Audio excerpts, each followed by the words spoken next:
प्यारे विद्यार्थियों, आपने पिछले अध्याय में मानव उत्पत्ति के बारे में पढ़ा है। मानव का विकास एक लंबी यात्रा रही है। लगभग 360 लाख वर्ष पूर्व धरती पर प्राइमेट्स आए और वहां से लेकर ये एक सतत विकास मानव का हुआ है और जिस स्थिति में आज हम हैं, एक ये लंबी यात्रा रही है। लेकिन मानव सभ्यता में शहरीकरण का एक महत्व है और लेखन कला का कब विकास हुआ, इसके बारे में भी एक विशेष स्थान हमारे इतिहास में है। आपके इस +1 की कक्षा में जो दूसरा अध्याय है वह लेखन कला और शहरी विकास, शहरी जीवन या प्रारंभिक नगर कहां पर सबसे पहले स्थापित हुए हैं विश्व में, उसके बारे में अध्याय 2 +1 की कक्षा में आपके पाठ्यक्रम में है। हमारे सिंधु घाटी की सभ्यता और मेसोपोटामिया की सभ्यता, ये दो सभ्यताएं कांस्य युग की सभ्यताएं हैं और बहुत ही पुरानी सभ्यताओं में से दोनों हैं। अगर शहरी जीवन की हम बात करें तो माना जाता है कि मेसोपोटामिया में इसका सबसे पहले विकास हुआ है। इसके बारे में आज हम इस मेसोपोटामिया वाले अध्याय में पढ़ेंगे। सबसे पहले जानने का प्रयास करते हैं कि मेसोपोटामिया कहां विश्व में है और इसका अर्थ क्या है। आज तो मेसोपोटामिया के नाम से कोई देश दुनिया में नहीं है। आज किस नाम से उसको हम जानते हैं, ये देखने वाली बात है। सबसे पहले हम इसको समझने का प्रयास करें। मेसोपोटामिया शब्द यूनानी भाषा के दो शब्दों से मिलकर बना है। एक है मेसोस, जिसका अर्थ है मध्य, और पोटेमस, नदियों को यूनानी भाषा में कहा जाता है। अर्थात दो नदियों के बीच कुछ नगर स्थापित हुए हैं। अगर आप मानचित्र पर बड़े ध्यान से देखें, यहां पर दो नदियां बह रही है, एक दजला नदी के नाम से और दूसरी फरात नदी के नाम से। ये दोनों नदियां, और दोनों नदियां अरब की खाड़ी में जाकर के मिल रही है। और इन नदियों के किनारे सबसे पहले शहरों का उद्गम हुआ था। अर्थात शहरीकरण सबसे पहले मेसोपोटामिया में हुआ है। अर्थात दो नदियों के बीच में कुछ नगर बसे,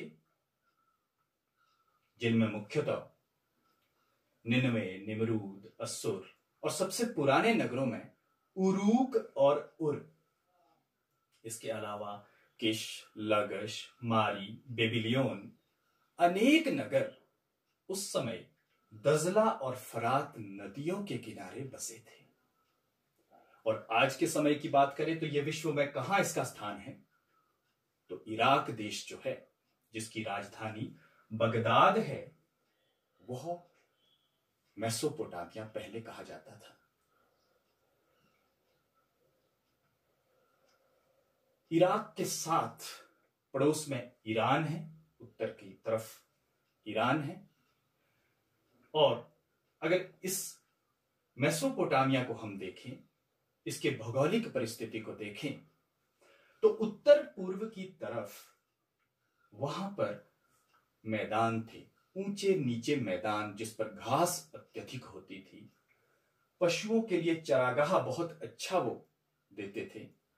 और अगर उत्तर की तरफ को देखें तो वहां पर ऊंचे हाईलैंड्स, जिनको कहते हैं, ऊंचे मैदान वहां पर थे उत्तर की तरफ को, जिनको स्टेपी मैदान भी कहते हैं। और जो दक्षिण का भाग है वह मरुस्थल था, रेगिस्तानी मिट्टी वहां पर थी।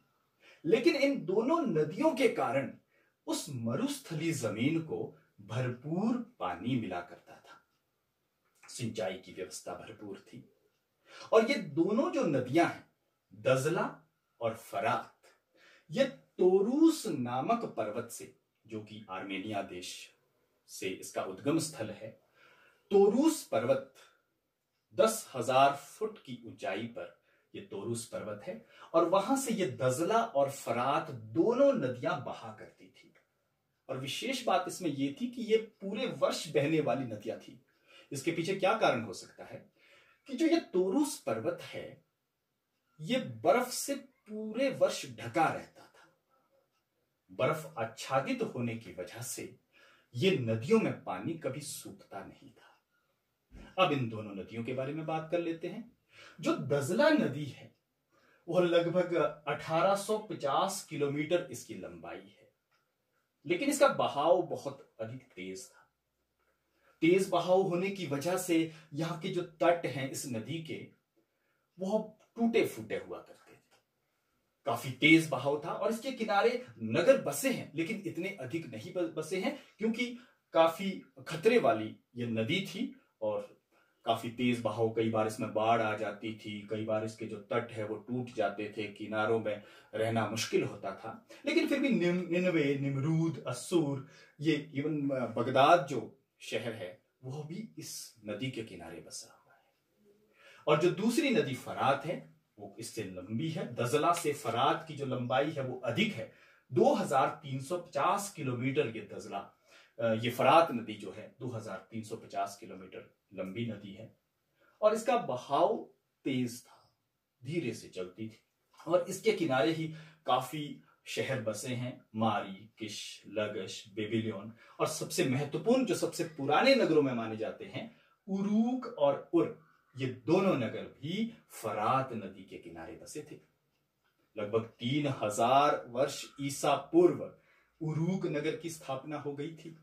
सबसे बड़े नगरों में से एक उरूक नगर उस समय माना जाता था।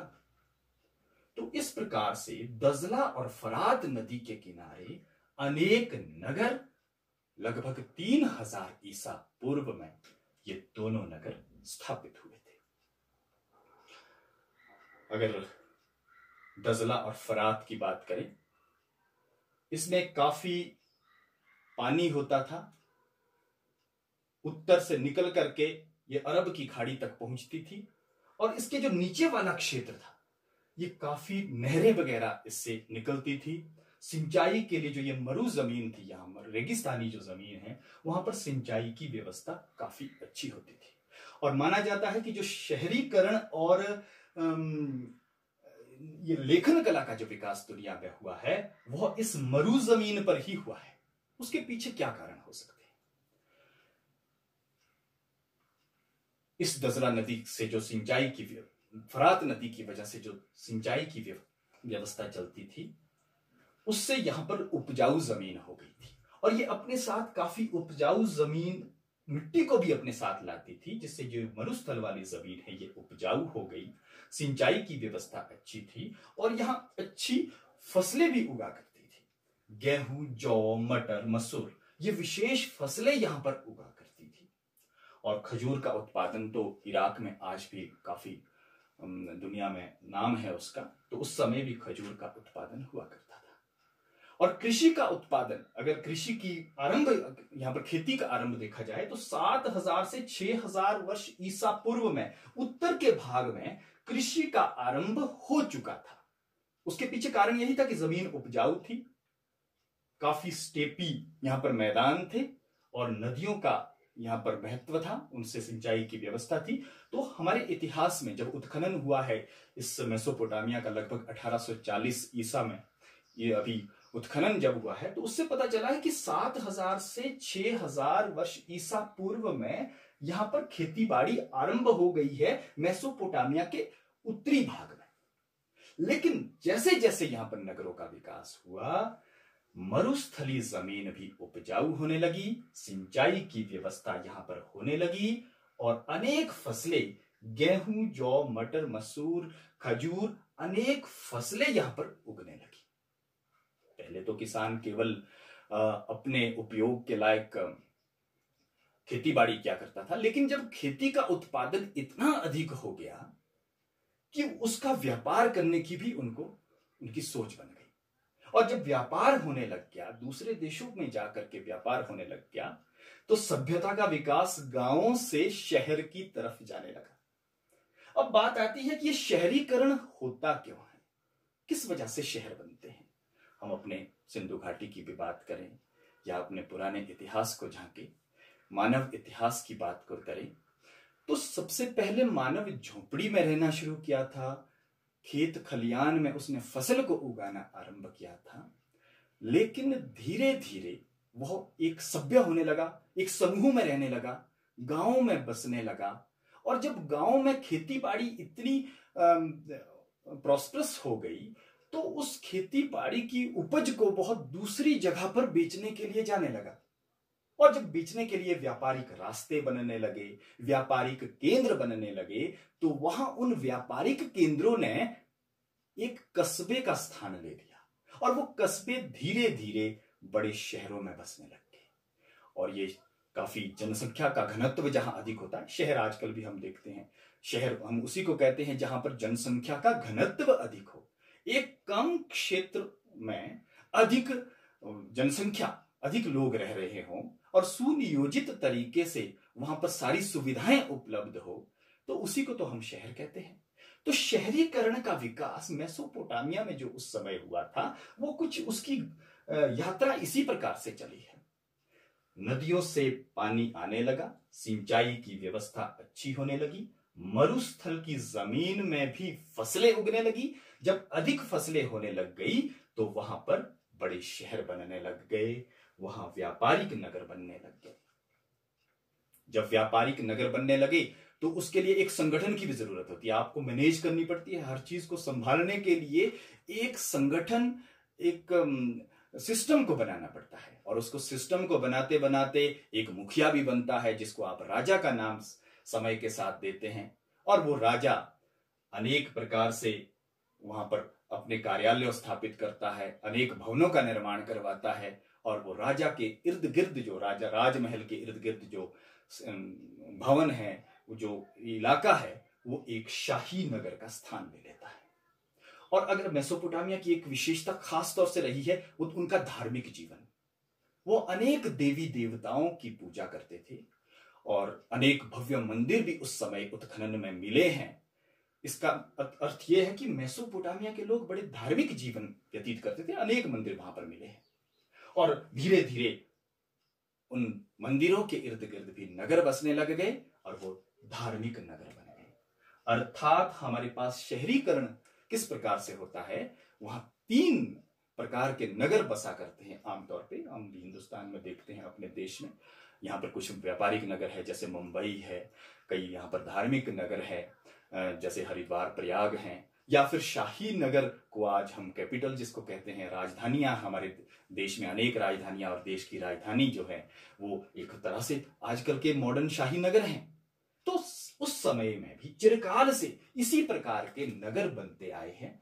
इसी प्रकार से शहरीकरण पूरी दुनिया में हुआ है और उसका जो खास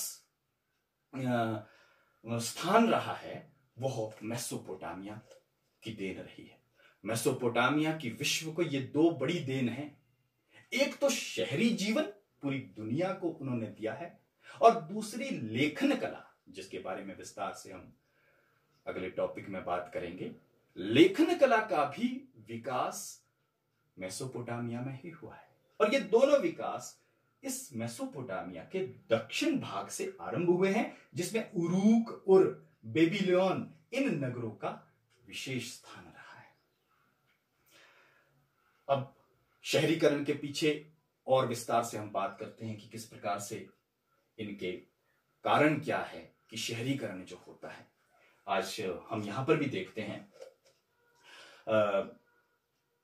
यहीं पर उदाहरण हम ले सकते हैं, मेसोपोटामिया का उदाहरण हम ले सकते हैं कि यहां पर किस प्रकार से यह शहरीकरण हुआ है।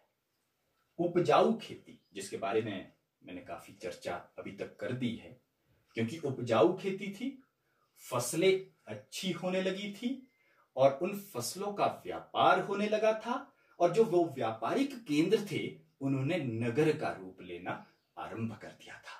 तो इन नदियों की वजह से, सिंचाई की वजह से ये जो मरु जमीन है यहां पर भी फसलें उगने लगी और धीरे धीरे इन फसलों का व्यापार होने लगा। और जहां पर ये फसलों का व्यापारिक केंद्र था वहां अनेक प्रकार के भवन बनने लग गए, व्यापारिक प्रतिष्ठान बनने लग गए, और धीरे धीरे उन्होंने नगरों का रूप लेना आरंभ कर दिया। और उसके लिए जल परिवहन ये विशेषता थी। वहां पर खास बात क्या थी कि शहरीकरण को उन्होंने हेल्प किया है, एक मदद की है मेसोपोटामिया में। उसके पीछे इन नदियों का बड़ा महत्व रहा है।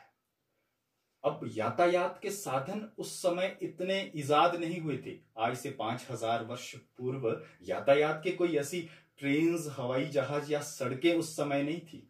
यातायात का एकमात्र साधन अगर कुछ वहां पर था तो वो जल परिवहन होता था। ये दोनों नदियां दजला और फरात, इसमें नौकाएं चला करती थी और नौकाओं के द्वारा ही, नावों के द्वारा, किश्तियों के द्वारा फसलों को एक स्थान से दूसरे स्थान में पहुंचाया जा सकता था। तो एक मदद मिली है इन दोनों नदियों के कारण कि इसमें नौका के द्वारा सामान को एक स्थान से दूसरे स्थान में ले जाया जा सकता था। तो जल परिवहन का एक विशेष योगदान रहा है जो मेसोपोटामिया में शहरीकरण हुआ है। श्रम विभाजन, गांव में हम अक्सर देखते हैं कि एक व्यक्ति अनेक प्रकार के कार्य करता है।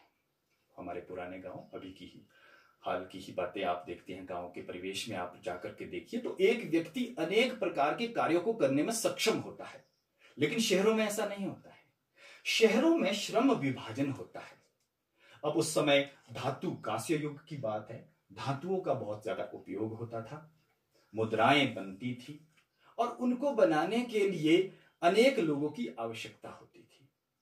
अब धातु को उपलब्ध करना है तो कोई एक विशेष आदमी करेगा। अब उसमें उसकी कटाई छटाई करनी है तो उसके लिए एक दूसरा विशेषज्ञ है। उसमें कुछ रंग करना है, उसके लिए एक अन्य व्यक्ति है। अब उन धातुओं से बने हुए औजार, बर्तन, हथियार, जो कुछ भी उन धातुओं से बनता था, उसको दूसरे स्थान तक पहुंचाने के लिए किसी अन्य व्यक्ति की आवश्यकता होती थी। तो इस प्रकार से शहरों में श्रम विभाजन हो जाता है। वहां पर अनेक प्रकार के डिवीजन ऑफ लेबर, लोगों को, अलग अलग लोगों को अनेक अलग अलग काम बांटे जाते हैं और इस श्रम विभाजन की वजह से फिर वहां पर जनसंख्या बढ़ गई। एक धातु को धरती से निकालने वाला एक अन्य है, उसको तराशने वाला एक दूसरा व्यक्ति है, उसको बेचने वाला एक अलग व्यक्ति है। तो इस प्रकार से अनेक लोगों की आवश्यकता शहरों में पड़ती है और धीरे धीरे जब संख्या लोगों की बढ़ने लगती है तो वो अपने आप ही नगर या शहर का रूप लेने लगता है। मुद्राओं का प्रयोग, व्यापार होने लगा था और व्यापार में एक स्थान से दूसरे स्थान तक किसी चीज को ले जाना है, उसकी चोरी ना हो, सुरक्षित वो दूसरे स्थान तक पहुंच जाए, तो उसके लिए वहां पर मुद्राओं का इजाद भी सबसे पहले मेसोपोटामिया में हुआ था। मिट्टी की, चिकनी मिट्टी की बनी हुई या धातु की बनी हुई, जिसमें कि बीच में एक छिद्र किया जाता था और जो सामान को बांधा जाता था उसके ऊपर, जैसे आजकल सील कर दिया जाता है, उसी प्रकार से मुद्राओं से उसको बांध दिया जाता था, जिससे कि उससे चोरी होने का खतरा नहीं रहता था। एक स्थान से दूसरे स्थान तक आसानी से उसको पहुंचाया जा सकता था। तो मुद्राओं का एक प्रयोग वहां पर हुआ है, मुद्राओं का इस्तेमाल वहां बहुत अधिक हुआ है, जिसने शहरीकरण, एक व्यापार वाली, एक जो अर्बेनाइज्ड सोसाइटी वाली जो एक माहौल था, वो मेसोपोटामिया में उस समय किया गया है। धातुओं का उपयोग बहुत अधिक हुआ है। था ही वो कांस्य युग, तो अधिकतर जितने भी वस्तुएं थी वो धातुओं की बनी हुई होती थी। और धातुएं, एक विशेष बात यह है कि मरुस्थल में कोई यहां पर विशेष धातुएं मेसोपोटामिया में नहीं मिलती थी।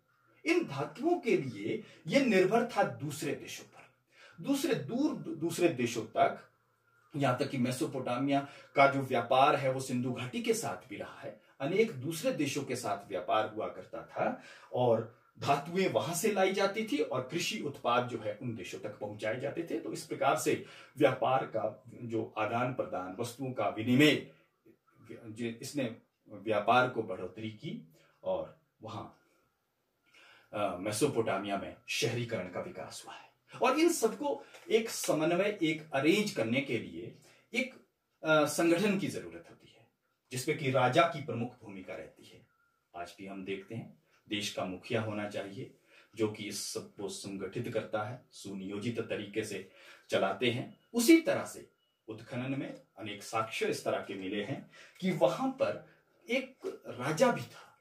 उस राजा की शक्ति काफी अधिक बढ़ गई थी, वो सुनियोजित तरीके से सबको संगठित रखता था और वह राजा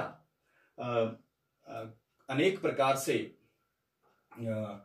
सबके ऊपर एक नियंत्रण रखता था और उस राजा ने अनेक मंदिरों का भी निर्माण वहां पर करवाया है। अनेक मंदिर उरूक और उर में अनेक मंदिर वहां पर बने हैं और उन मंदिरों में बहुत सारे लोग की आवश्यकता होती है। कहते हैं कि उरूक में कई मंदिर ऐसे हैं कि जिसमें 5 वर्ष तक 10-10 घंटे काम करते हुए लोगों ने 5-5 वर्ष तक काम किया है। तो उन मंदिर को बनाने वाले लोगों को भी जरूरत होती है, वहां पर एक शहर में जरूरत रहती है और शहरीकरण इसी तरह से मेसोपोटामिया में देखने को मिला है। तो आज हमने इस अध्याय में मेसोपोटामिया के बारे में पढ़ा है। मेसोपोटामिया जो कि 2 शब्दों से मिलकर बना है, मेसोस और पोटेमस। 3000 ईसा पूर्व, आज से लगभग 5000 वर्ष पूर्व यह सभ्यता दुनिया में आई थी।